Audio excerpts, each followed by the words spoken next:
मेरे लिए मेरे जीवन की सबसे बड़ी उपलब्धि कोई है तो देश के महान पुरुष के चरणों में श्रद्धा सुमन अर्पित करने के रूप में एक उद्यान का निर्माण करा पाना मेरे जैसे कृतज्ञ राष्ट्र के नागरिक के लिए बहुत बड़ी उपलब्धि है। मंत्री जी, इसके नामकरण में जो किया गया है सभी लोग प्रसन्न है, ये विचार कैसे आया? निसंदेह मैं समझता हूं कि ये विचार किसी भी राष्ट्र के प्रति सोचने वाले व्यक्ति के हो ही सकते हैं, इसमें कोई दो राय नहीं है। जिसने देश के लिए सबसे बड़ा बलिदान किया, सबसे बड़ा त्याग किया, उसको उसके प्रति अगर कृतज्ञता ज्ञापन का अवसर किसी भी राष्ट्र के व्यक्ति को मिल जाए तो बड़ी बात होगी।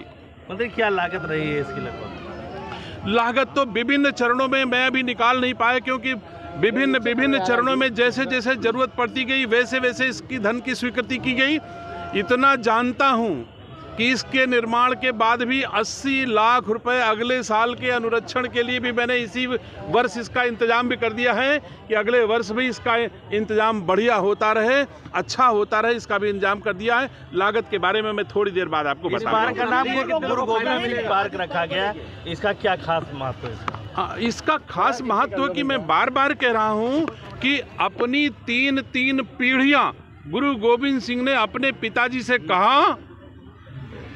और थोड़ा पीछे चलता हूं, औरंगजेब के ज़माने में मुगल लोग जब कश्मीर के ब्राह्मणों से रोज 50 किलो जनेऊ मांगते थे, उस समय सनातन धर्म के लोग जो कश्मीर के निवासी थे, उन लोगों ने जाके गुरु गोविंद सिंह से कहा कि साहब इससे बचत करिए किसी तरह।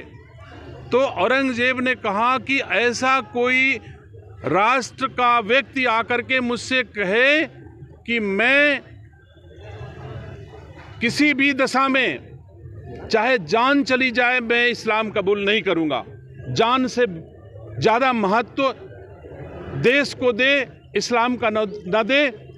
तो गुरु गोविंद सिंह ने अपने पिताजी से कहा, जब बहुत अल्पायु थी गुरु गोविंद सिंह जी की, तो उन्होंने अपने पिताजी को दिल्ली भेज दिया कि जाओ आप ही कहो कि चाहे मेरा सर काट दिया जाए मैं इस्लाम कबूल नहीं करूंगा।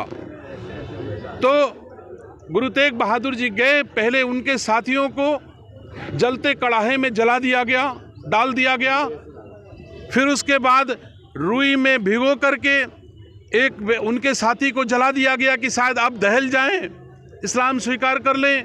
उसके बाद वो भी नहीं, उससे डिगे नहीं तो उनका धड़ अलग कर दिया गया। सम्मानित साथियों, उसके बाद सबको पता है कि उनके पुत्रों को दीवाल में जीवित चिनवा दिया गया था। अगर उनका इतिहास पढ़ो आप सब, हम जानते हैं, तो एक बार रोएं खड़े हो जाते हैं। तो ऐसे महापुरुष के लिए अगर मैं कुछ कर पाया तो ये ईश्वर की बड़ी कृपा है, भारतीय जनता पार्टी की कृपा है, मोदी योगी की कृपा है, रायबरेली वासियों की कृपा है कि मैं ये उनके प्रति कृतज्ञता ज्ञापन का काम कर पाया। ये एक अपने आप में ऐसी चीज़ है सम्मानित साथियों, अगर कोई भी गर्भवती महिला जो व्यायाम करने से स्वस्थ बच्चा पैदा होता है, हमारे इस उद्यान में महिलाओं के लिए वात्सल्य योगा पार्क का निर्माण किया गया है जो लताओं बेलों से ढका होगा। महिलाएं सिर्फ वहां जा कर के योगा कर पाएंगी। स्वस्थ महिलाएं, बुजुर्ग महिलाएं, सबके लिए वात्सल्य योगा पार्क का निर्माण कराया गया है।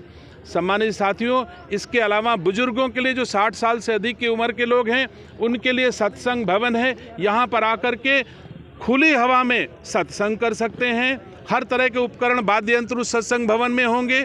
इसी के साथ ही यहाँ पर हर मोड़ पर एक रायबरेली की सांस्कृतिक धरोहर को भी संरक्षित किया गया है जो अगली पीढ़ियों को बताएगा कि गर्ग ऋषि कौन थे, गोकर्ण ऋषि कौन थे, डालब ऋषि कौन थे, आस्तिक मुनि कौन थे, महर्षि जमदग्नि कौन थे, बीरापासी कौन थे, राणा बेनी माधव कौन थे, आचार्य महावीर प्रसाद कौन थे, लाल चंद स्वर्णकार कौन थे, सबका इतिहास सहित उनका लिखा हुआ है। तो अगली पीढ़ी आएंगी और पढ़ेंगी और देखेंगी, हमारी रायबरेली की सांस्कृतिक धरोहर चिरस्थायी होगी, ये मैं समझता हूँ। शुल्क भी कुछ रखा गया है? इस पर अभी विचार नहीं किया गया।